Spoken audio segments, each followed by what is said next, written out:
Hello, everybody, and welcome to Taste of Vino, first virtual wine masterclass, Croatian wines, with myself, Mario Sehic. I hope that all of you have no technological issues right now, and hope that all of you will be joining soon. So, first of all, I know that some of you have not received samples of the wines on time. Robert, sorry about that. We're gonna change supply in the delivering company, and you should have samples fairly shortly. Also, we will be recording these masterclasses, and in a day or two, this one should be up on my website, so good excuse for second tasting. Right, at the bottom of the screen, you can see chat button. Please use that to tell me where you are joining from and also which wines you are drinking. Next to it, it's question button. Please use that to tell me, to ask any questions you might have during this masterclass. And towards the end of the masterclass, I will attempt to answer your questions.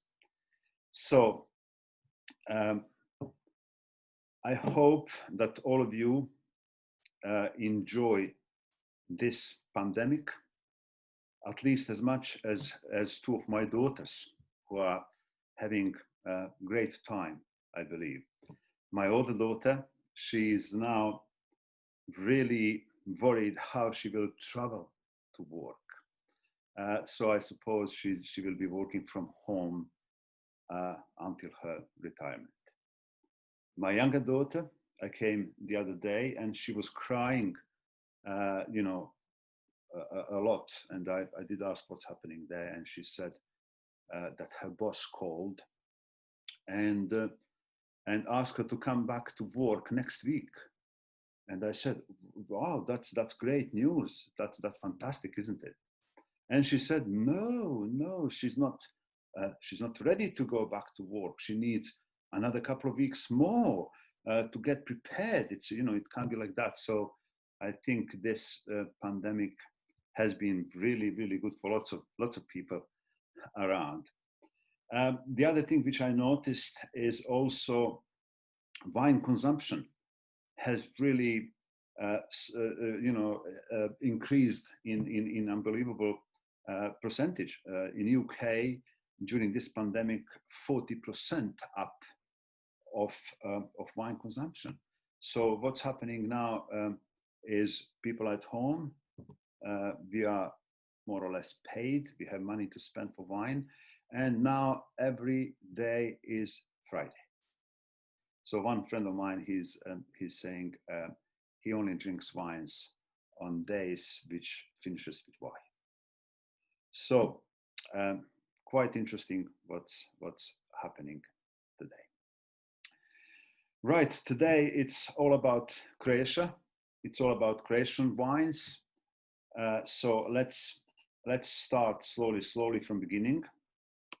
Let me just check how this works. So, Croatian wines. Let me just sometimes it should be working now. So, wines in Croatia and in that part of the world have been made for very, very long time.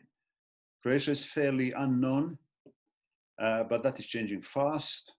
We know that wines in these parts have been made for at least 2,500 years. So Illyrians started first. Illyrians are old Greeks, actually. And we have some coins especially from island of Vis, with a bunch of grapes on one side and the other side with amphora, which was used for transporting of the wines at those times. So 2,500 years started by Illyrians roughly in Bronze Age, 5th century before Christ. That's roughly 2.5 years ago.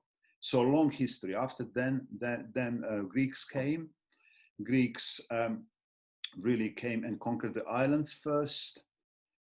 Basically, it has been said that Homer wrote his Odyssey on island of Milet about 1,800 years ago. A Greek writer called Athenaeus, or something like that, wrote 1,900 years ago that some really good, interesting wines are made on islands of Brač, Hvar, Korčula, and Vis. So really, really a rich history of winemaking. After Greeks, Romans came, and Romans, like for the most of the Europe, they did the most detailed and most developed increase in wines. Romans are credited with really first establishing the kind of first appellation in Europe. The guy called Aurelius Probus, he made vineyards from Rhine River in Germany up to the northern part of Croatia. And most of those wines were exported throughout Roman Empire at those times. So Romans really, did great stuff. After Romans, the Habsburg family, Austro-Hungarians, they came and actually they did great job booming wine business in 17th, 18th century, beginning of the 19th as well. And then end of the 19th century, around 1874, 75, phylloxera came, started firstly in France. Most of the vineyards were completely devastated. Phylloxera is a small, nasty bug which eats roots of the wine, and there was no cures at that time at all. So most of the European vineyards were destroyed. Croats were exporting wines like crazy. At those times, they had around 200,000 hectares under wine, which is huge. Today is like 10 times less. And sadly, phylloxera caught up with Croatia as well at those times. End of the 19th, beginning of the 20th century, and most of the vineyards were completely destroyed. Not all, but most, yes. So basically, a lot of Croats emigrated at that time. And what happened was these people are now making amazing wines all over the world. Probably most of you have heard of Miljenko Mike Grgic. We're going to try his Poship today, made in Croatia. Then New Zealand winemakers, Nobilo, George Fistonic, Sir George Fistonic, that's all Croats who emigrated at those times to find new life and new work. So modern times, Croatia had been part of Yugoslavia for a long time, and under that time, system was very different than today. Yugoslavia built up variety and wide number of big cooperative wineries all over the country. So all of the 6 small producing, small countries now, which used to form former Yugoslavia, always have been wine producing countries. So lots and lots of wines have been produced by Yugoslavia and exported, but aim at that time was quantity rather than quality. So most of these people who grow grapes, they've been paid by sugar content rather than anything else. More sugar, more money. So after that, beginning of the 90s, early 90s, Croatia separated from the Yugoslavia, and in 1995 gained independence. So last 30 years, it's been an independent country. And really everything started about, let's say, 10 to 15 years ago. Tourism started, winemaking started, younger guys took over from their families, educated, and really what's happening now, it's booming, interesting kind of situation in Croatia today. So Croatia is really interesting country, geographically as well. You can see here on the map, it looks like boomerang really. So it's got completely two different parts. Northern part, this part here around capital of Zagreb, east and west, has cool continental climate, hot summers, but with really cold winters, with lots of snow as well. While these coastal parts, starting from Istria and going down to the central Dalmatia and south, and especially islands too, they have a mild Mediterranean climate, completely different. So climate actually is very, very important in winemaking and grape growing. Climate will decide style of the wine for us, not us. So cool climate, that's like northern parts of Croatia. This eastern parts is flatland area following the Donau river, and western parts around capital of Zagreb, it's more hilly, called Bregovita Hrvatska Croatia, more hilly parts. So what's happening there is that's much more suitable for white grape varieties and some light.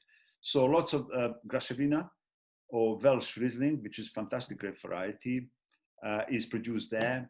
Lots of international grape varieties as well, like Chardonnay, Sauvignon Blanc, and so on. Some light red grape varieties like Blaufränkisch in Austria, called Plava Frankovka, and Zweigelt as well.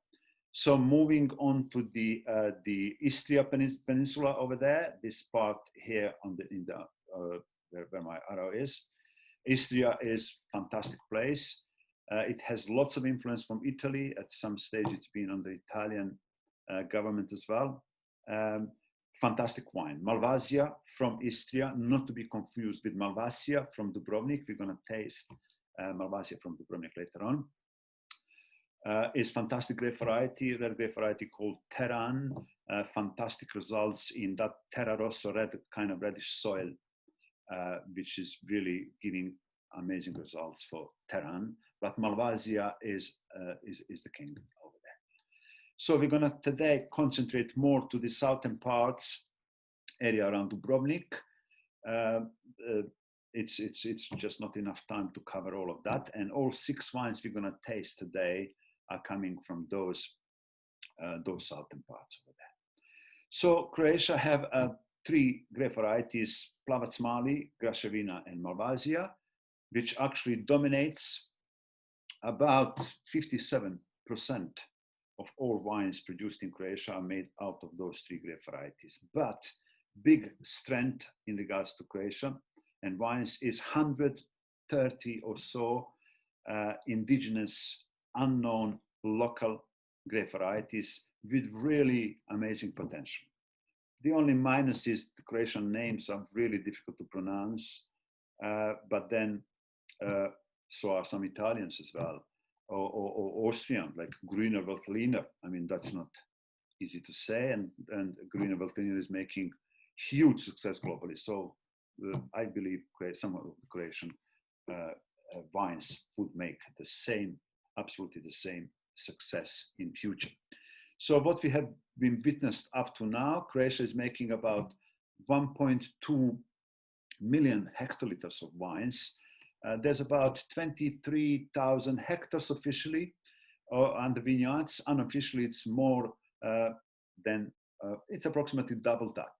Lots of people have vineyards and making wine just for their own needs, so they're not registered as a business. So what has been happening up to now is booming tourism. Last year, there have been about 20 million people visiting Croatia. So most of these wines have been drunk over there. Also, Croats are, near top of the list globally by wine consumption. Roughly, it's about 35, 36 liters per head, which is a good amount.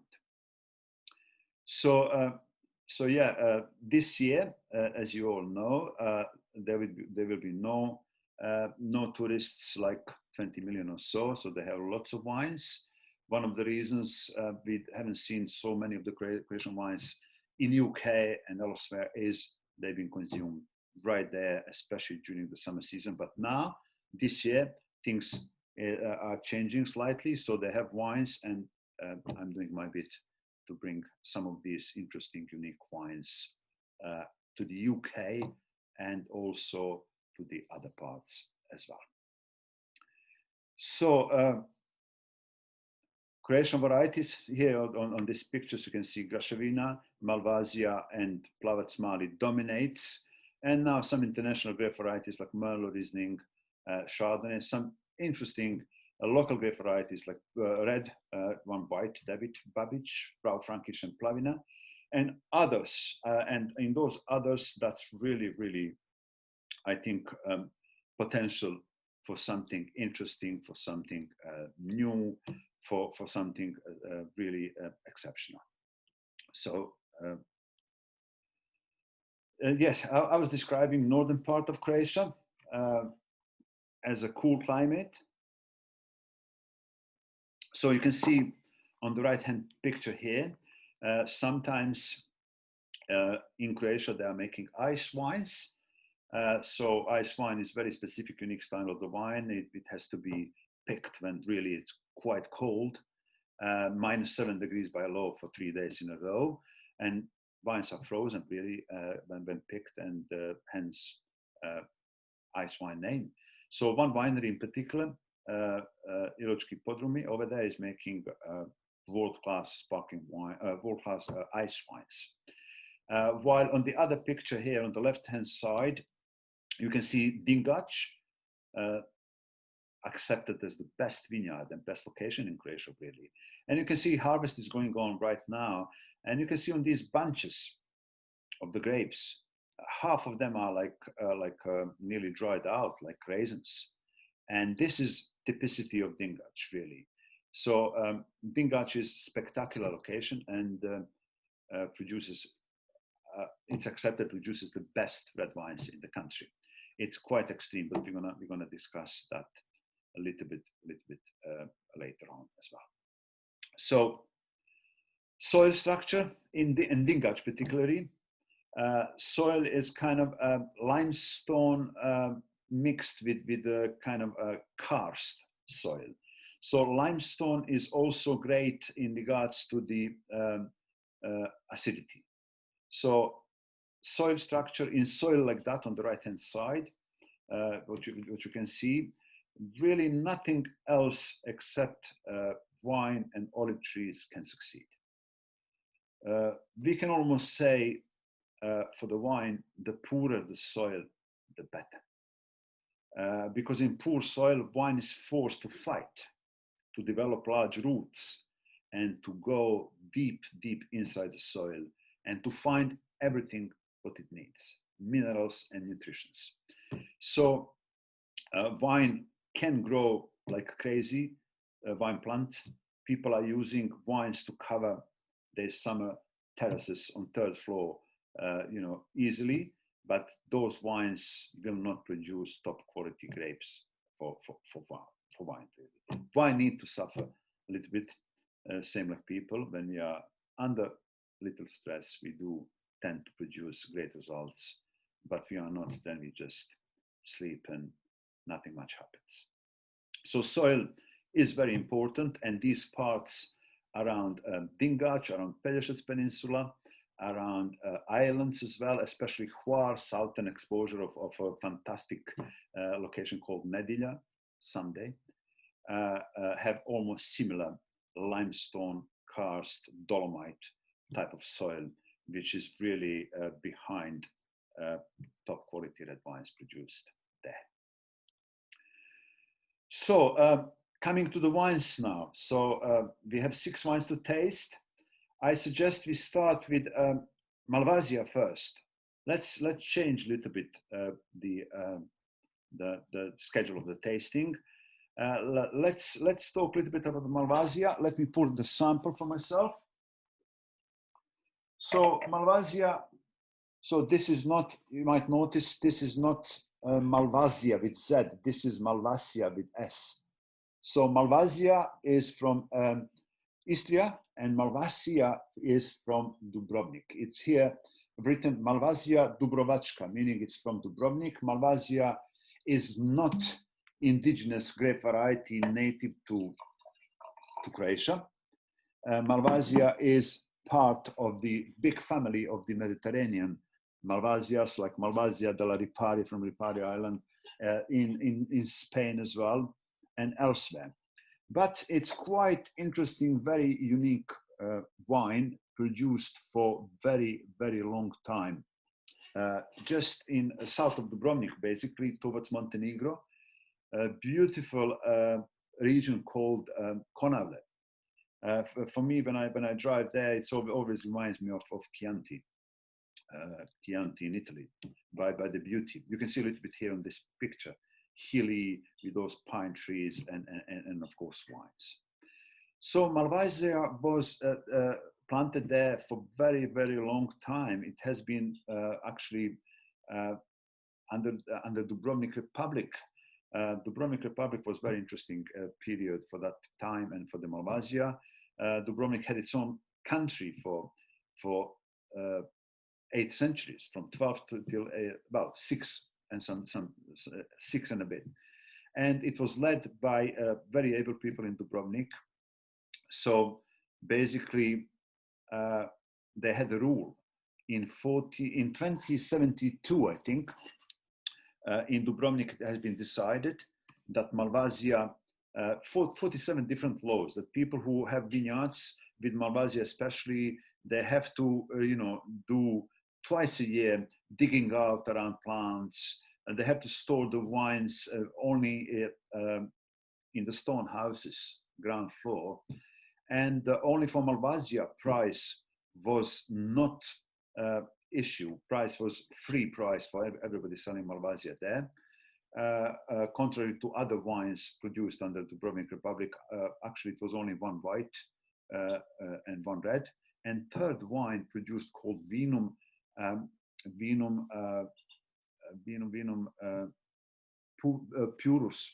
Purum, something like that, pure wine, meaning there's no additions of anything, no mixing or something. It's something like natural wines today. So Malvasia during the Dubrovnik Republic was considered to be, something really superior. It was given as a gift only to very best friends or to the very worst enemies as well. Also, Dubrovnik Republic people used Malvasia to bribe Turks who controlled Bosnia and Herzegovina nearby. And Turkish people, of course, because of the religion, they could not drink, but they were bribing them and telling them Malvasia is medicine. And of course, they drink that. So this wine is produced by a friend of mine, winemaker, Mr. Božo Metković, in Konavle, very close to the Montenegro border. You can see it's a last year wine. You can see the color, it's very pale, light, lemony, greenish kind of color. Božo is using only natural methods, really. He is not certified organic, but he's doing everything organically. So this Malvasia is only 12.5 in alcohol. The reason why I have chosen all of these 3 wines, white wines, is there are 3 different grape varieties, but they are all young and they are all very different than what white wines looked and tasted only like 10 years ago and longer in the past. White wines at those times, they were heavy, high in alcohol, often oaked aged and really kind of powerful and robust. Now, some of the winemakers are making wines which would be suitable for the local cuisine, seafood, and all of that. So let's taste this wine and let's see how this tastes like. So it says here on my description from before, it is Mediterranean, touch of honey, touch of tropical fruits, perfume, some white flowers, hints of stone fruits like peaches and something like that. But let's taste and let's see.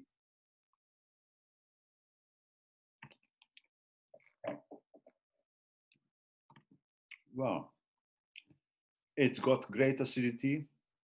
It's got really good balance.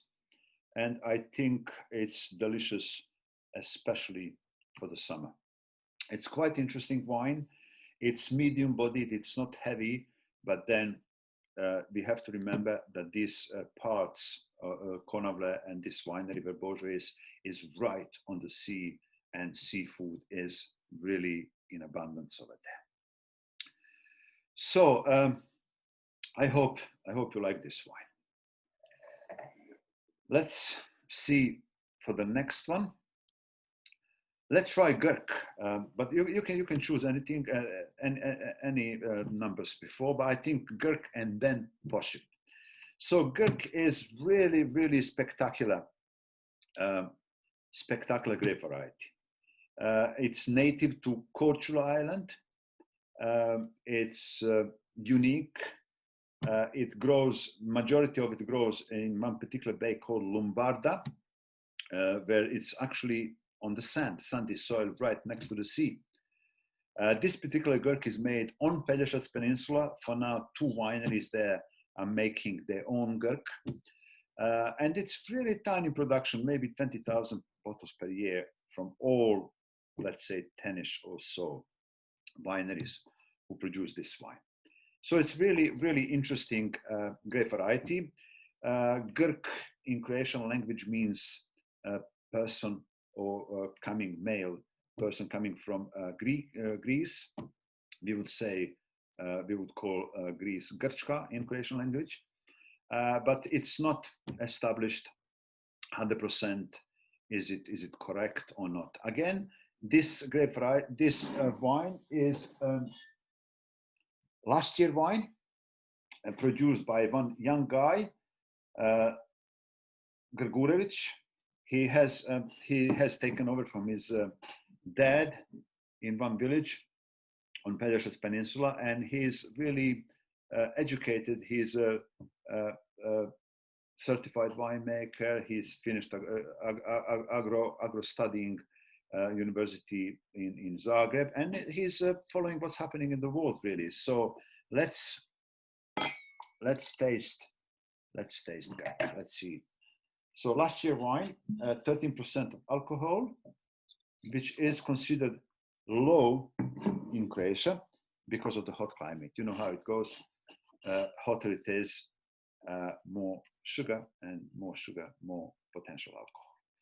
So tiny production. All of these wineries that represent now 10 of them, they are making between, let's say, 20 and 40,000 bottles of wines per year, which is on global standards really tiny.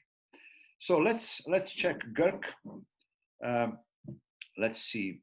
It is deeper color because the grapes are like that. Usually I connect this wine with stone fruit, with peaches, apricots, plums, touch of citrus on the nose. And let's see what do you think?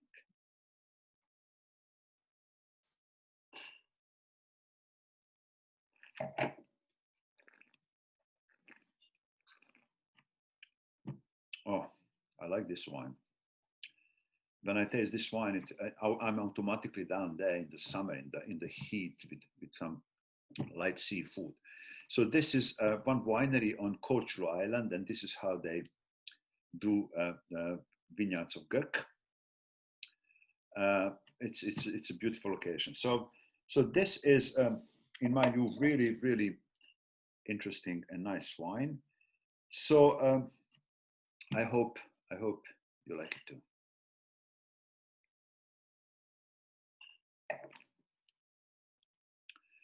So let's go back to Poship. Poship, right? It's right here.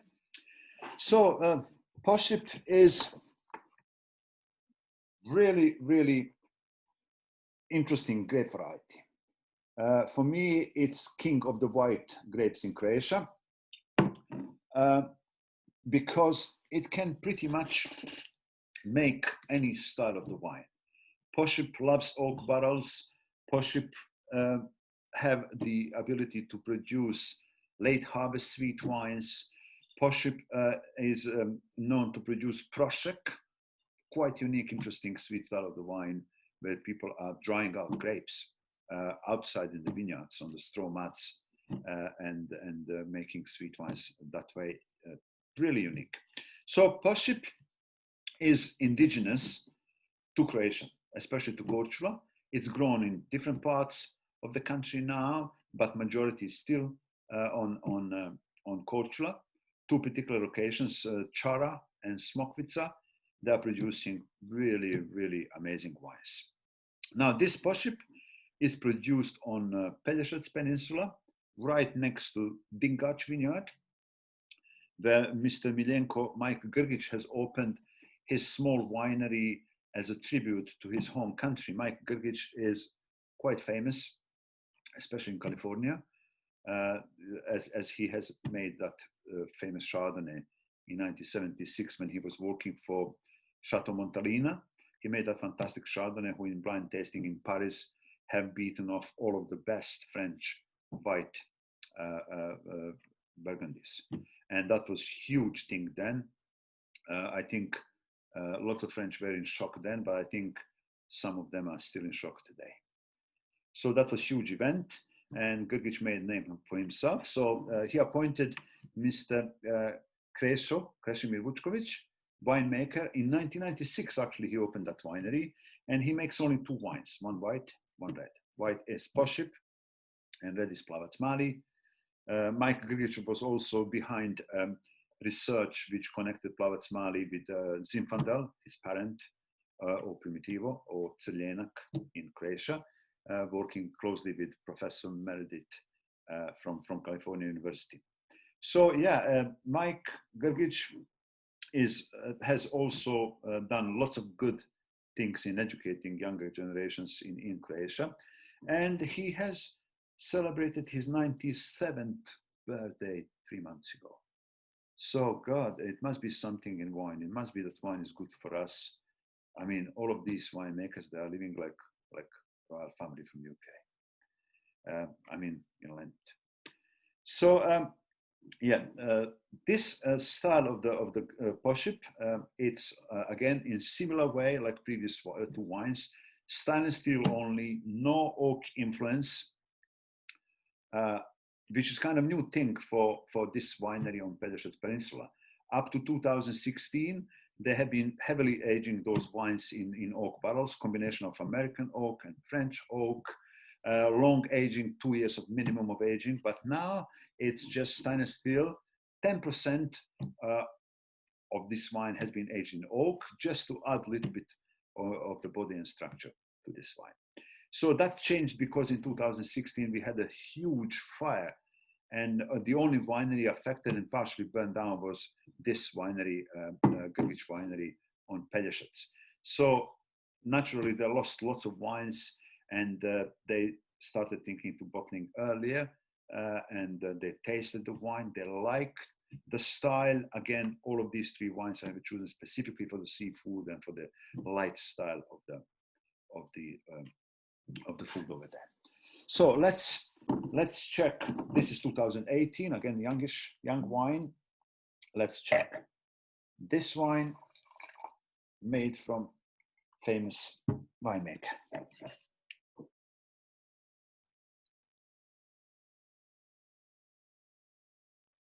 Touch of oak on the nose.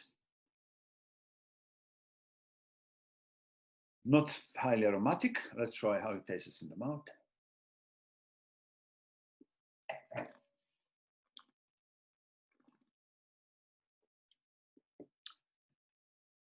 What I like about all of these three wines, these are completely three different grape varieties. And they're all young, so we can see the difference in characteristics of the grape varieties. But also, it's balanced. It's all about balance. For me, most of the things which I like about wine is balance, and that aftertaste. It's really, really there. So these three wines, I would be really enjoying them happily in the summer months with local food. So some of the vineyards on Korčula Island of Poship. Poship is early ripening grape variety, and also there's one wind specific for Korčula called Maestral. It's not Mistral, like in Côte d'Or, southern France, which is really cold, chilly wind. This is not as cold, but it does moderate the climate. And these people are now picking up earlier and earlier grapes, wanting to have this freshness and this tropical fruit and this balance. And it's especially fantastic in summer months. So hope you enjoyed these three white wines, and let's move to some more heavy artillery now.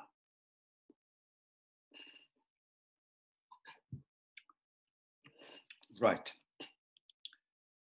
So Plavac Mali Trica. Plavac Mali Trica is made by a friend of mine, which is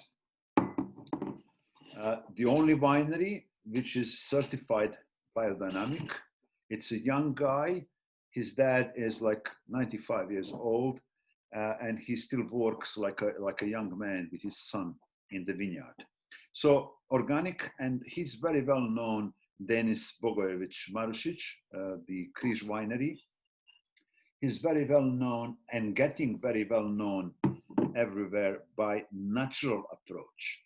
So now we have organic, we have biodynamic, we have natural.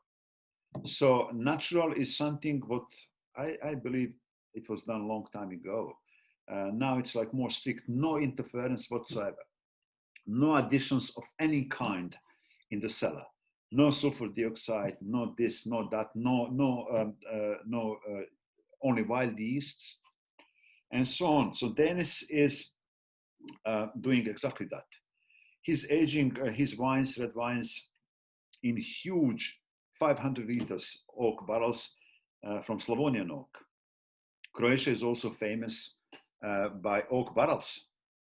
Slavonia, not to be confused with Slovenia, is in northern part of Croatia, is producing some amazing quality oak barrels. Traditionally, Italians loves them, especially Barolo producers in Piemonte. And Denis is using local oak barrels, but not burned from inside. So lots of these barrels are like winemakers can choose. Do they want light burn, medium burn, or heavy burned oak barrels when they're made? Because that thing is actually adding lots of coffee, nutty flavors to the wines. He uses completely neutral oak barrels. So this is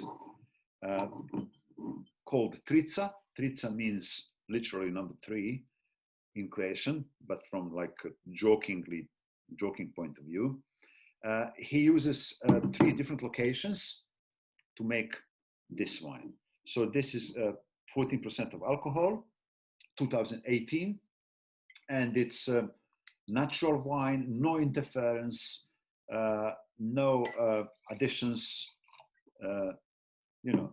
made like long time ago. So let's check how this wine tastes like.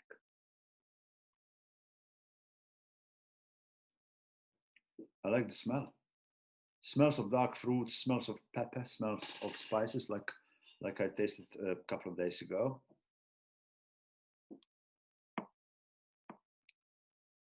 And let's taste.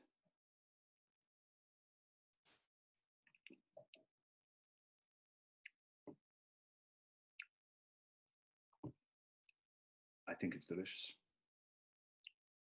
Tannins, we detect tannins here on the gums. They're there, but they're not unpleasant. Plavac Mali is known to be robust, have very thick skins, and tannins are found in skins. So really this wine is kind of mellow and soft. Black fruits, that's characteristics of Plavac Mali as well. Maybe pruny, plummy, spicy, and so on. I think it's absolutely delicious.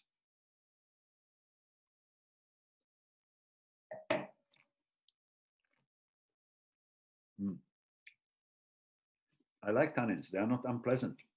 There is a 3 or 4 different types of tannins. Some of them could be harsh and green, so-called. Some of the top Bordeaux wines like Chateau Lafite, they are not drinkable first 5, 6, 7, 10 years because of intentionally made with so huge amounts of tannins, as tannins also prolong life of the wine. But these tannins, I like them. And I immediately think steak, because tannins love proteins. So tannins, proteins make a fantastic combination. So next wine. Next wine is Postup. Let me check where it is. Yeah, it's here. Maybe some of you who have been on my wine tours in Dubrovnik have tasted this wine. Look at that label, Zicada or Zicada. We hear lots of noises from this summer kind of, it's not bug, but they're making those noises with their legs. And for me, those noises are quite therapeutic, really. I enjoyed that. So Zicada, Postup, 100% Postup. You can see the Postup vineyards. They are right next to Dingac. This photo has been taken from Korčula Island. So you are looking directly on Postup, and right next to Postup would be vineyards of Dingac. So Postup is small in size, only about 40 hectares or so. While Dingac is about 80. I mean, that's tiny. Those two vineyards are considered to be the best in the country, and they are producing the best wines, red wines. That's accepted generally. So you can see they are very steep. Soil structure is not limestone 100%. It's more stony, but also more reddish soil mixed with stones, and produces completely different Plavac-Mali than neighboring Dingac. So let me just pour the sample. So this is 2017,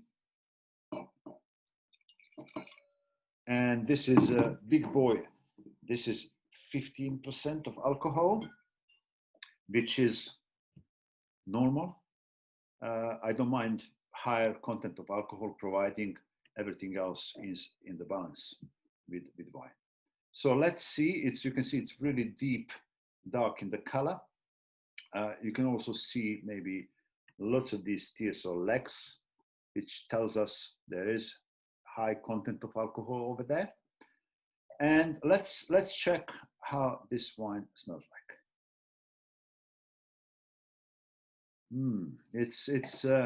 This is really complex smell. This wine is made by my friend Baldo Canjera. He ages this wine for minimum of 2 years in oak barrels, only 10% new, just touch of spiciness, and all oak barrels just for micro-oxidation really. So this is representative of this vineyard. I can see there only by the smelling of this wine. It's kind of Mediterranean. It's rich. It's spicy. It's got lots of things going on here.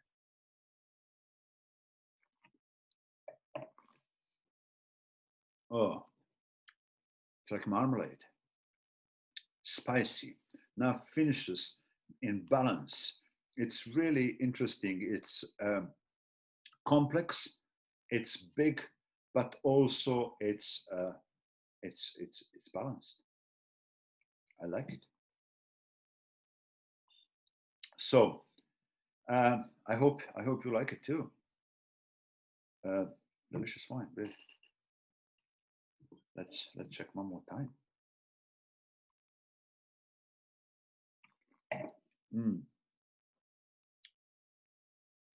Delicious. Hope you like it. So I don't have much time to see the comments or questions right now.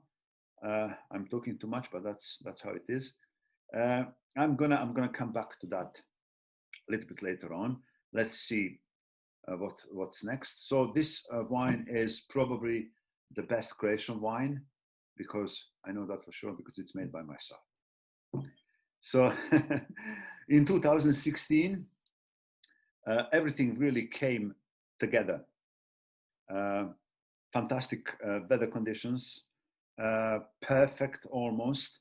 And I got offered to buy grapes from the best location in the vineyard in Dingac. Dingac is quite steep, but within they're all great, but within the Dingac, there's also greater and not so greater locations. So this guy, the owner of that land, he actually broke his leg and he couldn't do anything for majority of the year. And that's what attracted me, really. He didn't do any intervention or whatsoever. So the yields were quite small, and I bought 1,000 kilo of the grapes from him.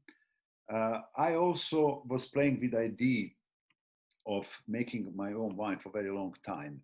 And this is, I don't know, probably some of you have heard or tasted Côte Rôtie. Côte Rôtie is made from Shiraz, or Syrah in France, and Viognier, white grape variety. And usually they are co-fermented together. And I like that style very much so. So I knew the Pravatsmali from these top locations would be robust and complex. I wanted to mellow him down with Chardonnay.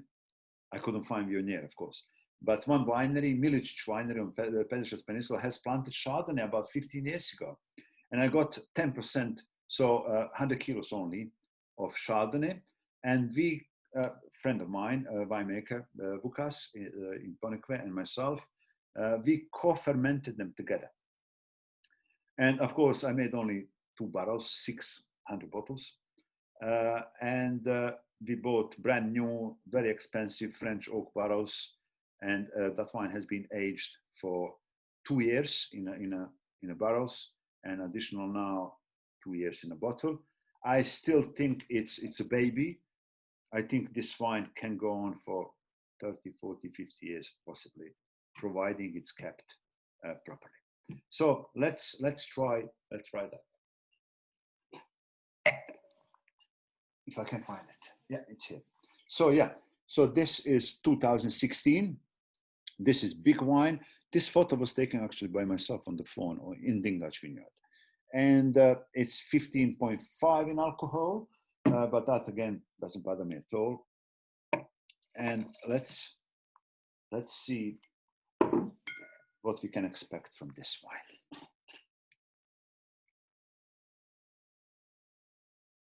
Oh, smell.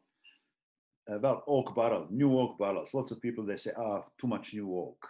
Come on, Chateau Lafite, Chateau Margaux. Every year, the best wine is always aged in new, 100% new French oak barrels for a minimum of 2 years. And nobody's complaining about too much oak. I like that. I don't think this is too much oak. I think this vintage, 2016, was just perfect. And this wine can withstand new oak barrels. Not every grape variety and every wine and every vintage can support new oak. New oak sometimes can overtake the content, but then I think by the smell only, I love the smell. It's like perfume. I'm almost tempted to put a little bit of the perfume on myself, but that would be a bad idea in a couple of hours' time. Let's check how this tastes like.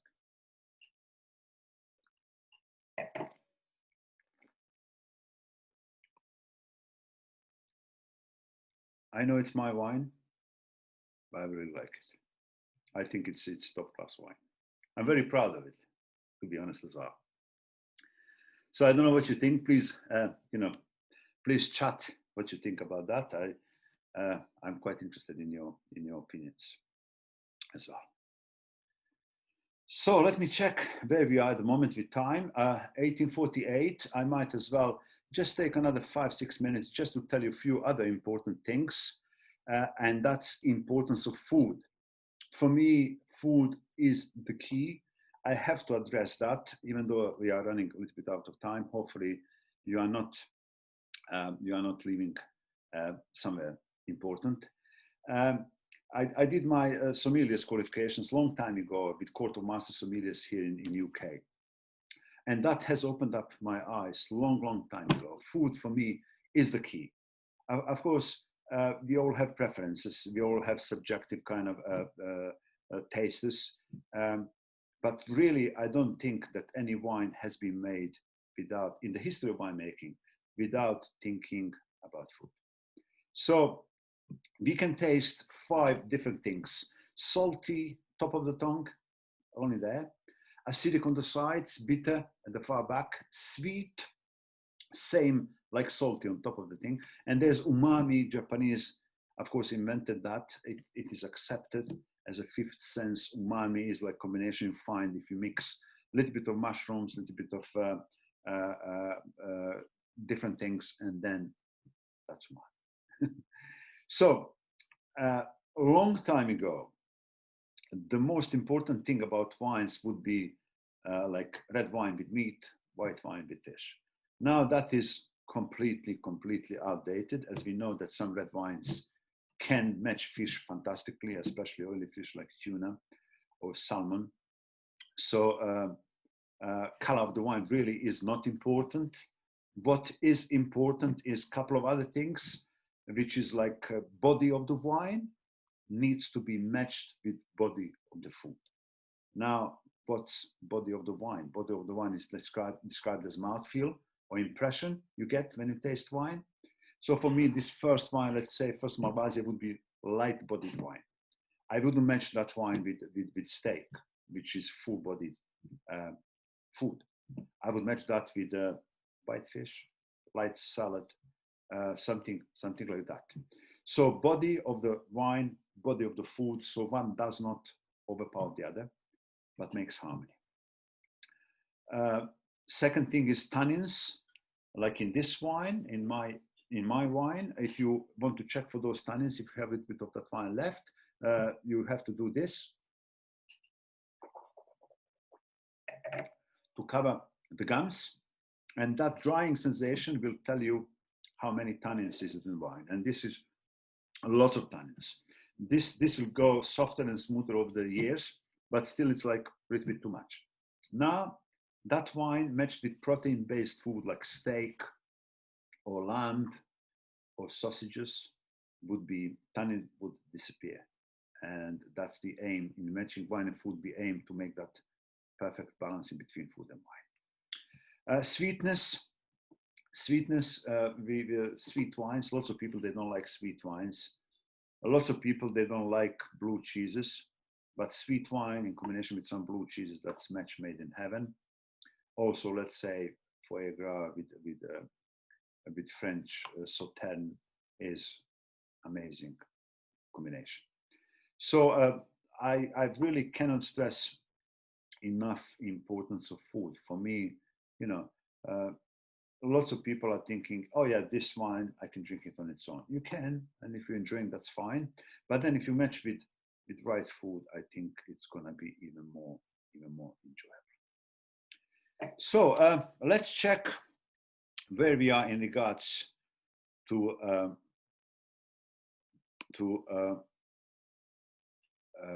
questions. Let me get my glasses. Okay, there is one question here. Let me check. So some Katie, oh John, I saw you this morning.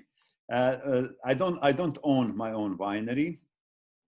I do make my wine in cooperation with one winemaker. I know exactly what I want. I know exactly the style of the wine I want. I am learning to be winemaker. So I've done 4 vintages now, 16, 17, 18, and 19 last year. First 2, 600 bottles. Second 2, around 1,200 bottles. I slightly increased to 4 barrels. So yeah, I'm not actually owning winery now, as I'm able to arrange that fairly easily with my friends over there. Right. So let me see the chat. Oh God, so many chats. Tannins are pleasant. Chocolate, that's absolutely correct. Let's see. Okay. Let's see. Gooseberries, yes, that's in that wine as well. Zicada, post me up. Nose is strong. It's a powerful wine. Yeah. So out of curiosity, really, I would like to ask you which wine out of these 6 you prefer the most. Not that I'm pushing my wine, but just to see what you are thinking about that wine.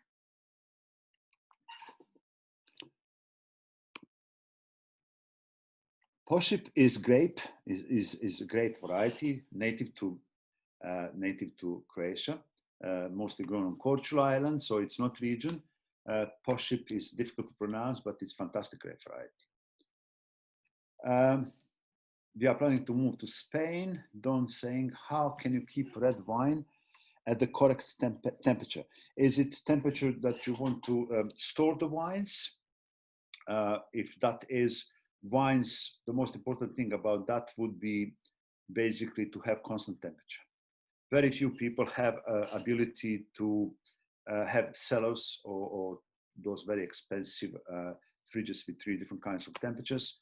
So the most important thing is away from heat, the coldest place in the house, which is either under the stairs or cellar if you have one.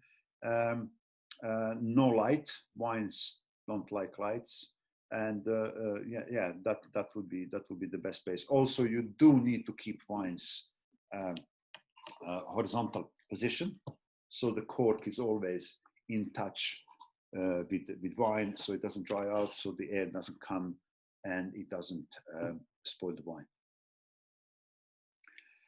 Yes, there is one question here. Red prefer Mario wine. Zicada comes very close. Thank you, Boris. Jackie prefer Malvasia, but I prefer your Dingac. Thank you, Andrew. Oh, Andrew, hi to you.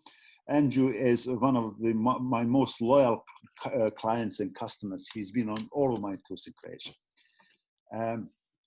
So Adivo Wine, I know the winery, I know the people over there. Basically, it's a great concept, aging wines under the sea. It's just not working from one point of view, that the wine, when you open the wine, nothing happened. Basically, they are completely closed up to protect seawater coming into the wine. So they chuck them out in the sea, and some seashells attaches that as well, and looks great, fantastic concept, but nothing due to the wine. There's no macro oxidation. There's nothing going on to the cork. It's a great marketing, but they're also very expensive. But it's not my style of wine. Okay, favorite wine, Grk and Red Postop. Sorry, but the Mario was too dry. Well, we like dry, we like sweet as well. So it depends on the food as well. So yeah, whenever I try some wine, and when I think it's, I don't like it for some reason, but whichever reason, the first thing which I think is which food will make that wine better. And that's really important and works every single time. Okay, so Caroline, number 4, number 1, Steve, number 3, number 6. You see, that tells, tastes are very subjective. We are all different and we all have different preferences. But the most important thing about wine is that we can agree on quality of the wine, that we can agree, preferences. That's very, very personal, yes. Zicada is fantastic. I know Pirici loves Zicada, I know that. That's nothing new. Okay, guys, so, next Saturday, it would be another virtual tasting masterclass done by myself. It's Slovenia and Bosnia-Herzegovina, 2 quite unique, amazingly interesting countries in regards to the wines. I'm going to concentrate on 2 wineries that I do import wines from them. Walter Sehic from Goriška Brda. Goriška Brda is amazing wine region, leading wine region in Slovenia, very near to the Italy and Trieste Collio. Actually, Walter Sehic have one vineyard which half is in Slovenia, half in Italy. And Bosnian winemaker, Mr. Josip Brkic, which I recognized him over 10 years ago as the best winemaker in Croatia. He is making biodynamic wines as well, amazing, interesting, superb wines. So if you are around, please do join me. No need to buy the wine. We will have samples ready to send, this time a little bit better than for this tasting. It's free. Tag me at Taste of Wine Mario if you have photos. And yeah, thank you very much for joining me tonight. And I hope you enjoy the wines. And I hope I'll see you next week as well. Have a good night.